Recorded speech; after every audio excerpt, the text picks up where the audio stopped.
Morning students, कैसे हैं आप सब। आज के इस चैप्टर में इस टॉपिक में हम डिस्कस करेंगे पेनल्टी के कुछ और प्रोविज़न्स। तो लास्ट वीडियो में हम कुछ पॉइंट्स डिस्कस कर चुके हैं। अब हम बात कर रहे हैं पॉइंट नंबर 16 की, जो है penalty for furnishing incorrect information in reports और सर्टिफिकेट्स। तो एसएससी को जब भी कोई भी इंफॉर्मेशन या रिपोर्ट सबमिट करानी है असेसिंग ऑफिसर के पास, और अगर वो इनकरेक्ट इंफॉर्मेशन सबमिट करता है, राइट, तो ये भी अपने आप में एक गलत तरीका है उसका, और उसके लिए उसको पेनल्टी भरनी पड़ सकती है। क्योंकि कुछ इन्फॉर्मेशन जो एसएससी के पार्ट पे दी जाती है उस पर रिलाई करके ही डिपार्टमेंट जो है या असेसिंग ऑफिसर है वो फर्दर टैक्स का कैलकुलेशन कर सकते हैं। और अगर इस तरह की इन्फॉर्मेशन इनकरेक्ट पाई जाती है तो सच पर्सन में बी पेनलाइज्ड, और उनको एक पेनल्टी का प्रावधान जो है उनके ऊपर लगाया जाता है। और ये पेनल्टी कितनी रहेगी? 10,000 रुपये, सम ऑफ 10,000 रुपीज़ जो है वो हर गलती के लिए, कोई भी जो गलती करते हैं, फॉर ईच सच रिपोर्ट और सर्टिफिकेट्स। अगर वो जितने भी रिपोर्ट्स या सर्टिफिकेट्स गलत प्रोड्यूस करते हैं तो सभी के लिए अलग अलग, मतलब जो भी एक उनका फॉल्ट रहता है उसके लिए उन्हें 10,000 रुपीज़ का पेनल्टी भरनी पड़ सकती है। Next point is penalty for failure to answer questions, signed statements, furnish informations and returns or statements, allow inspection etcetera.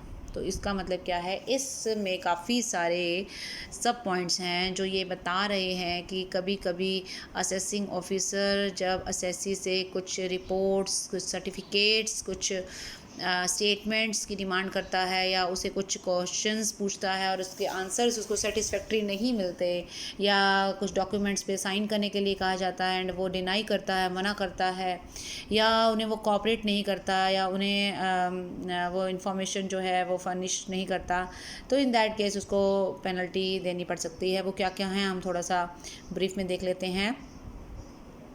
जैसे अगर कोई भी पर्सन रिफ्यूज़ करता है असेसिंग ऑफिसर के जो भी क्वेश्चंस होते हैं उसके अकाउंट से रिलेटेड या उसकी स्टेटमेंट से रिलेटेड, और उनका सेटिस्फैक्ट्री आंसर देने से मना करता है या आंसर देता ही नहीं है। नेक्स्ट इज़ स्टेटमेंट्स जो भी उसके पास से मिले हैं या उसने दिए हैं, या हमने अगर सर्च किया है और वो उस पर साइन करने से मना कर रहा है। अगर उसको सम्मन इश्यू हुआ है कोर्ट से इस सेक्शन के अंतर्गत, अंडर सेक्शन 131 सब सेक्शन 1 के अंतर्गत, वो सम्मन किस लिए इशू हुआ है कि उसे पर्टिकुलर प्लेस पे पर्टिकुलर टाइम पर आकर कुछ डॉक्यूमेंट्स एविडेंस के तौर पर दिखाने हैं, लेकिन वो ऐसा मना कर रहा है ऐसा करने से। इसके अलावा जो है वो कुछ प्रोविज़न्स हैं, जैसे कुछ नोटिस का जवाब जो है वो नहीं देता, या नोटिस के हिसाब से जो कहा जाता है वो उस कार्य को पूरा नहीं करता। और जैसे कुछ अकाउंट्स हैं जो ऑडिट कराने कंपलसरी हैं, उनको अकाउंट्स को ऑडिट नहीं करवाता, इन दैट केस जो है उसे पेनल्टी देनी होगी। इसके अलावा भी कुछ पेनल्टीज़ हैं। अब ये पहले इसके बारे में बात करें कि पेनल्टी कितनी होगी इन पॉइंट्स के बारे में। तो 10,000 रुपये की जो पेनल्टी होगी हर जो डिफ़ॉल्ट होगा जो उसके पार्ट पे किया जाएगा उसके लिए। फिर नेक्स्ट है, अगर पर्सन फेल हो जाता है क्या करने से? फर्निश करने से एक स्टेटमेंट जो उस सिक्योरिटीज़ से रिलेटेड होगा, ठीक है। जो भी सिक्योरिटीज़ जिसमें हम पैसे इन्वेस्ट करते हैं, अगर इस सिक्योरिटीज़ की वो इन्फॉर्मेशन उससे डिमांड की गई है और वो उसको डिनाई कर रहा है देने से, तो वो भी पेनल्टी देने के लिए लायबल रहेगा। इसके अलावा अगर कोई बिज़नेस मैन है और उसने अगर बिज़नेस अपना बंद कर दिया है, क्लोज़ कर दिया है, लेकिन उसकी डिसकंटिन्यूटी की इन्फॉर्मेशन वो विद इन 15 डेज़, 15 दिन के अंदर अंदर नहीं देता, आप देख सकते हैं कि within 15 days of such discontinuance, यानी कि बिज़नेस क्लोज़ करने के 15 दिन के अंदर उसे इन्फॉर्मेशन देनी चाहिए, लेकिन अगर ऐसा वो नहीं करता, या कुछ पर्टिकुलर पर्सनस, जैसे पार्टनरशिप है तो पार्टनरशिप में जो भी पार्टनर्स हैं उनके सबके नेम्स एंड एड्रेसेस, और अगर कंपनीज़ हैं तो उसकी जो भी अथॉरिटीज़ हैं, मैनेजर हैं, सेक्रेटरी है या डायरेक्टर्स हैं, उनके नेम्स, एड्रेसेस, इस तरीके से जो भी TDS कलेक्टर हैं या TCS जो काटते हैं, जो इस तरीके के पर्सनस हैं। इसके अलावा आप देख सकते हैं कि फ़िल्म्स हैं और प्रोड्यूसर्स हैं, उनके द्वारा कुछ स्टेटमेंट्स सबमिट करानी चाहिए और वो सबमिट नहीं कराई जाती। तो ये जो इन्फॉर्मेशन उनसे मांगी गई है, अगर वो इन्फॉर्मेशन उपलब्ध नहीं करवाते। पॉइंट नंबर डी में कह रहे हैं कि अगर हम इंस्पेक्शन यानी कि असेसिंग ऑफिसर अगर इंस्पेक्शन के लिए उसके रजिस्टर्स या उसकी कॉपीज़ या बुक्स ऑफ अकाउंट्स का इंस्पेक्शन चाहता है, लेकिन उसको अलाउ नहीं किया जाता, या उसको उसकी जैसे मान लीजिए उसे कोई फ़ोटोकॉपी की ज़रूरत है लेकिन उसको वो नहीं अलाउ की जाती, दी नहीं जाती, उसको किसी रजिस्टर में किसी एंट्री के को चेक करने के पर्पज़ से जो है वो परमिशन चाहता है, लेकिन ऐसा उसको नहीं कॉपरेट किया जाता, तो भी उसको पेनल्टी देनी होगी। और कई केसेस में जो है उसे कॉपी ऑफ डिक्लेरेशन देना होता है। जैसे मान लीजिए पर्टिकुलर किसी इनकम पे कोई TDS नहीं बनता है तो एक डिक्लेरेशन दिया जाएगा एसएससी के द्वारा कि नो टैक्स, या जो TDS कलेक्टर है, TDS जो डिडक्टर है, उसको ये बोलना होगा, उसको ये डिक्लेरेशन देना होगा कि कोई भी TDS नहीं काटा गया है। जैसे मान लीजिए इंटरेस्ट ऑन सिक्योरिटीज़ की हम बात करें या डिविडेंड्स की बात करें या फिर जो अदर देन इंटरेस्ट हैं, इंटरेस्ट ऑन सिक्योरिटीज़ है, उसके अलावा जो इंटरेस्ट होते हैं और जिन जिन पर TDS का प्रावधान है, पर्टिकुलर आइटम की ये बात कर रहा है, और अगर उस पर TDS नहीं काटा गया है और उसके लिए उसको एक डिक्लेरेशन देना है लेकिन उसने वो नहीं दिया है। और इसके अलावा फर्निश करना एक सर्टिफिकेट जो TDS के लिए है और TCS के लिए है, इस तरीके का सर्टिफिकेट प्रोवाइड नहीं करता। और अगर वो अपने एम्प्लॉय डिडक्ट फ्रॉम सैलरी, क्या सैलरी से क्या डिडक्ट करना है, any arrear of tax due. अगर मान लीजिए किसी एम्प्लॉय का कोई भी टैक्स ड्यू है गवर्नमेंट की तरफ, तो ये एम्प्लॉयर की ड्यूटी है कि वो टैक्स जो है काट कर सैलरी में से और वो सरकारी ख़जाने में जमा करा दे। लेकिन अगर वो ऐसा नहीं करता और तो इस तरीके से जो है उसके ऊपर ये पेनल्टी लगाई जा सकती है। इसके अलावा एम्प्लॉयर की ये ड्यूटी भी होती है कि वो एम्प्लॉई को जो भी उसको क्या नाम है, एम्प्लॉई को कुछ पर्टिकुलर्स बताए। अब जैसे जो भी परक्विजिट्स है, अनुलाभ दिए जा रहे हैं या फिर जो भी profits in lieu of salary, जो भी सैलरी के जगह पर जो लाभ दिए जाते हैं, जो अमाउंट्स दिए जाते हैं, उनके बारे में भी उसको एक स्टेटमेंट देना चाहिए और वो ऐसा नहीं करता।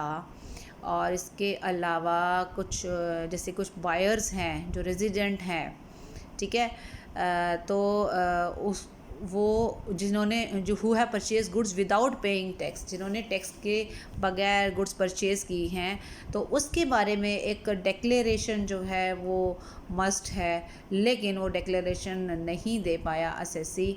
तो इन दैट केस यहाँ पर सिर्फ इसी पर्टिकुलर अमाउंट, इस पर्टिकुलर जो भी ये पॉइंट है इसके ऊपर वो कह रहा है कि पेनल्टी जो है 100 rupees for every day, each day during which the failure continuous. मतलब ये गलती जितने दिन तक जारी रहेगी उतने दिन तक उसको हर दिन 100 रुपये के हिसाब से जुर्माना भरना होगा।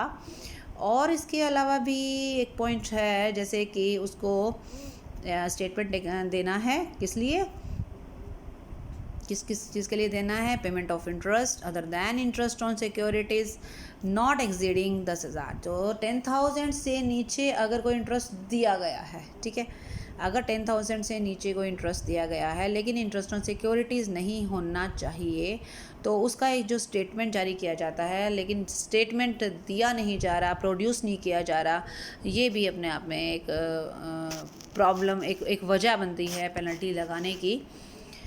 नेक्स्ट पॉइंट आप कह सकते हैं या देख सकते हैं कि यहाँ पे भी एक स्टेटमेंट देना है आपको, किस चीज़ के बारे में देना है, TDS के बारे में देना है, TCS के बारे में देना है, या आपने जब TDS और TDS कलेक्ट किया है और डिपॉजिट कराया है but without production of a challan by a government officer. तो गवर्नमेंट ऑफिसर ने अगर बिना चालान के TDS या TCS जमा कराया है देन वो भी गलत रहे पॉइंट है उसके पार्ट पे। तो इन सब को जो है कितना देना पड़ेगा पेनल्टी, ये पेनल्टी आप देख सकते हैं, आई थिंक हाँ, 100 रुपीज़ पर डे के हिसाब से पेनल्टी इनसे ली जाएगी अगर गलती जारी रहती है तो। और फिर नेक्स्ट पॉइंट है 18, फेलियर टू फर्निश इंफॉर्मेशन। अब ये कौन सी इंफॉर्मेशन है जो वो नहीं दे रहा? तो एक पर्सन जो इंफॉर्मेशन देने में फ़ेल हो जाता है अंडर सेक्शन 133B। आपको कुछ पॉइंट्स ऐसे लगेंगे जैसे सेम है और कई बार रिपीट हुए हैं, बट ऐसा नहीं है, क्योंकि पॉइंट सेम हो सकता है लेकिन उसके अंदर जो सेक्शन होगा वो अलग अलग होगा। जैसे अब यहाँ पर जो इन्फॉर्मेशन मांगी जा रही है वो अंडर सेक्शन 133B मांगी जा रही है, लेकिन पहले अगर कोई पॉइंट आया होगा आप देख सकते हैं कि उसमें इन्फॉर्मेशन अलग सेक्शन के अंतर्गत मांगी जाएगी या मांगी गई होगी, ठीक है ना। तो उसके लिए अब इस पॉइंट पे अगर मैं बात करूं तो उसके लिए हमारी जो पेनल्टी है वो 1000 रुपये तक की हो सकती है असम, और विच में एक्सटेंड टू ₹1000 पर डे नहीं है, दिस इज़ 1000। 19 पॉइंट पर आ रहे हैं, failure to comply with provision of section 139A PAN. अब ये बहुत इंपॉर्टेंट पॉइंट है। पैन मतलब परमानेंट अकाउंट नंबर। तो हर असेसी को या टैक्स पेयर को एक पैन अलाउट किया जाता है डिपार्टमेंट के द्वारा। This is permanent account number जो हर असेसी को लेना चाहिए, और अगर वो टाइम पर इसके लिए अप्लाई नहीं करता या अगर पैन उसके पास है लेकिन वो उसको अपने डॉक्यूमेंट्स पे नहीं लिखता। सिमिलरली आधार कार्ड की भी आधार के नंबर की भी बात कर रहे हैं, आधार नंबर भी कुछ डॉक्यूमेंट्स में लिखना अनिवार्य है। तो अगर कुछ इन्फॉर्मेशन के तौर पर उसे मांगा गया है और उसने कोट नहीं किया है या उसके पास नंबर नहीं है, तो ये उसकी गलती मानी जाएगी, और इस गलती के लिए 10,000 रुपये की पेनल्टी है। अगर आप पैन आपके पास नहीं है तो डेफिनेटली आप डॉक्यूमेंट्स में भी नहीं लिखोगे, लेकिन टैक्स से रिलेटेड हर डॉक्यूमेंट पे पैन अनिवार्य है। बिना पैन के एक आइडेंटिफिकेशन नहीं रहती है, एसएससी की आइडेंटिफिकेशन पैन से होती है। This is permanent account number. जिस तरीके से आप देख सकते हैं आजकल आधार कार्ड बहुत प्रचलन में है और हर जगह पर आधार कार्ड का इस्तेमाल होता है। अगर आप कोई व्हीकल ख़रीदते हैं, आप बैंक में अकाउंट खोलते हैं, आपके एक से ज़्यादा बैंक्स में अकाउंट है तो वो सब आधार कार्ड से लिंक्ड होते हैं, तो पता लग सकता है कि एक पर्टिकुलर पर्सन के कितने बैंक्स में अकाउंट्स हैं। तो ये चीज़ें क्यों बनाई गई हैं? This is just for identification of different person, different personalities, right. तो पैन जो है वो असेसीज़ या यूँ लगा लो जो भी पर्सनस हैं, जो इंडिविजुअल्स हैं, जो कंपनीज़ हैं, जो फर्म्स हैं, ये सब पर्सन की कैटेगरी में आते हैं। और टैक्स पेयर ज़रूरी नहीं है जो टैक्स पेयर होगा, जो टैक्स पे करेगा वही पैन अप्लाई करेगा। नो, पैन जो है वो जो टैक्स पे नहीं भी कर रहा है, यानी कि जिसको टैक्स नहीं देना है, उसका टैक्स बनता ही नहीं है, उसको भी पैन उसके पास होना चाहिए और पैन उसको अप्लाई करना चाहिए अगर उसके पास नहीं है तो, ठीक है। तो डिपार्टमेंट से जो भी हमारा कॉरेस्पॉन्डेंस होता है, यानी इनकम टैक्स डिपार्टमेंट के साथ जो भी कार्यवाही होती है, जो भी नोटिस हमें आते हैं या हम लोग रिटर्न भरते हैं या कोई भी कॉरेस्पॉन्डेंस होता है, पत्र व्यवहार होता है, तो हम हर जगह पैन नंबर जो है पैन लिखते हैं, ठीक है। That is very important number for the identification of a tax payer और एन एसएससी, राइट। तो इसके लिए 10,000 की पेनल्टी है, आपको बता चुकी हूँ। 20th पॉइंट पे आ जाएंगे, that is failure regarding tax deduction and tax collection account number. अब देखिए, थोड़ी देर पहले कई पॉइंट्स ऐसे आए थे जिसमें टीडीएस और टीसीएस के बारे में बात की जा रही थी। तो जब आप टीडीएस काटते हैं तो आपके पास एक नंबर होता है, द टीडीएस अकाउंट नंबर 10 जिसको आप कह सकते हो, और एक टीसीएस टैक्स जो कलेक्ट करते हैं उनको भी एक नंबर प्रोवाइड किया जाता है। तो इन लोगों को भी टीडीएस यानी टैक्स डिडक्ट करते समय, टैक्स कलेक्ट करते समय इस नंबर का इस्तेमाल करना होता है, क्योंकि ये नंबर उनके लिए आइडेंटिफिकेशन का काम करता है। और अगर ये नंबर वो कोट नहीं करते या उनके पास है नहीं और इसका इस्तेमाल नहीं कर रहे हैं, दैन उनको भी 10,000 रुपये तक की पेनल्टी देनी पड़ सकती है, ठीक है। सम ऑफ ₹10,000 जो है वो उनको पर चार्ज किया जाएगा। तो ये कुछ पॉइंट्स थे जिस पर पेनल्टी लग सकती है। तो हमें इस बात का ध्यान रखना चाहिए कि हम ऐसा कोई भी काम ना करें एज एन एसएससी जिससे हमें पेनल्टी देनी पड़ जाए। Next is power of principal commissioner or commissioner to waive penalty. तो यहाँ हम कुछ अथॉरिटीज़ की बात करेंगे। ये इनकम टैक्स अथॉरिटीज़ हैं, इनके पास शक्तियाँ हैं, इनके पास पावर हैं कि पेनल्टी को माफ़ कर सकते हैं। ये कौन है? Principal commissioner or commissioner. चलिए इनके बारे में बात करते हैं। तो पावर दी गई है डेफिनेटली इनको कि ये जो है पेनल्टी, कौन सी पेनल्टी स्पेशली मेंशन है 270A, जहां हमने बात करी थी कंसीलमेंट ऑफ इनकम या अंडर रिपोर्टिंग इनकम, याद आपको आज आ गया होगा, या मिस रिपोर्टिंग ऑफ इनकम। तो कम इनकम शो करना या गलत इनकम शो करना या कुछ इनकम को छिपा लेना, तो ये कुछ सेक्शन थे 270A जो पर्टिकुलर सेक्शन था। और इसके अलावा 271 सबसेक्शन 1, तो इसके अंतर्गत अगर आपके ऊपर पेनल्टी लगाई गई है, लेकिन अगर आपने पेनल्टी की प्रोसीडिंग यानी असेसिंग ऑफिसर की नॉलेज में आने से पहले ही अपने आप ही डिस्क्लोज़ कर दी है इनकम, और आपने पूरा कॉपरेट किया है और आपने ऑब्वियसली टैक्स भी पे कर दिया है, तो फिर आपको पेनल्टी से छूट मिल सकती है। ठीक है। और अगर एक बार आपको 1 साल में छूट मिल जाती है मान लीजिए, तो ज़रूरी नहीं है कि वो आपको हर साल उसी सेक्शन के अंतर्गत दोबारा भी मिल जाए। डिपेंड करता है उस समय क्या सर्कमस्टांसिस रहे होंगे। तो अगर कंसील्ड इनकम यानी कि जो इनकम आपने छिपाई है, अगर that is more than 5 lakh in aggregate, अगर आपकी इनकम जो आप छिपा रहे हैं अगर वो 5 लाख रुपए से ज़्यादा है, देन तो ये जो दोनों अथॉरिटीज़ हैं, प्रिंसिपल कमिश्नर एंड कमिश्नर, ये अपने आप नहीं माफ़ कर सकते। इनके पास फुल फ्लेज अथॉरिटी नहीं है। इनको अप्रूवल लेना होगा किसका? प्रिंसिपल चीफ कमिश्नर का या चीफ कमिश्नर का या प्रिंसिपल डायरेक्टर का, जनरल डायरेक्टर का या प्रिंसिपल डायरेक्टर जनरल का या डायरेक्टर जनरल का। ये कुछ अथॉरिटीज़ हैं जो आप इनकम टैक्स अथॉरिटीज़ टॉपिक के अंदर डिस्कस कर सकते हैं, पढ़ सकते हैं। तो जो हमारा प्रिंसिपल कमिश्नर है उसको अगर या जो भी कमिश्नर है वो पेनल्टी माफ़ करने से पहले अगर वो 5 लाख रुपए से ज़्यादा की इनकम छिपा रहा है, देन उनको इनकी परमिशन लेनी होगी, पहले अप्रूवल लेना होगा। और सिमिलरली अगर ये अमाउंट ऑफ पेनल्टी 1 लाख से ऊपर है, अगर अनडिस्क्लोज्ड इनकम 5 लाख से ऊपर है, और जो हमारी पेनल्टी है आप यहाँ पे देख सकते हैं एक्सीड्स ₹1 लाख, देख रहे हैं आप। अगर वो पेनल्टी अगर 1 लाख रुपए से ज़्यादा है तो भी आपको सेम प्रोसीजर फॉलो करना होगा। आपको इन लोगों के प्रायर अप्रूवल लेना होगा, इसके बगैर आप पेनल्टी को नहीं माफ़ कर सकते। ठीक है।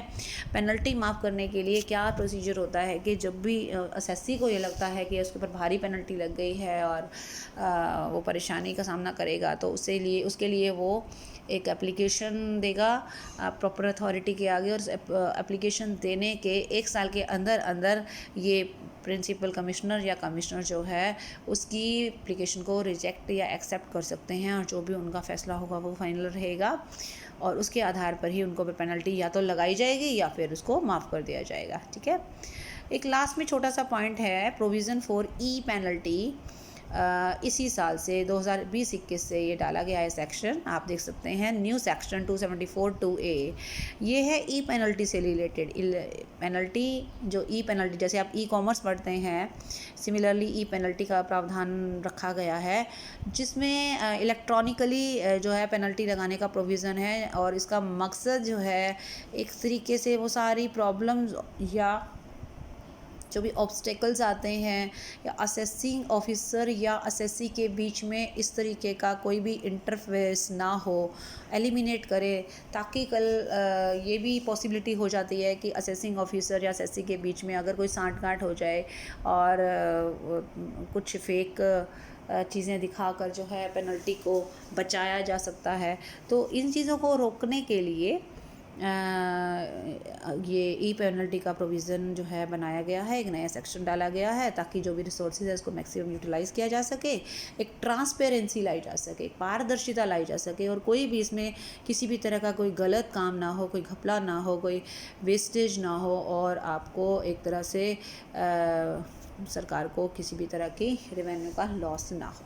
तो ये था हमारा चैप्टर जिसमें हमने आज डिस्कस किया पेनल्टी के कुछ प्रोविज़न्स के बारे में। आई होप आपको अच्छे से समझ में आ गया होगा, और वीडियो के साथ साथ आप पर्टिकुलर टॉपिक पर जाकर अच्छे से पढ़ सकते हैं और समझ सकते हैं। So thank you so much, bye bye and take care.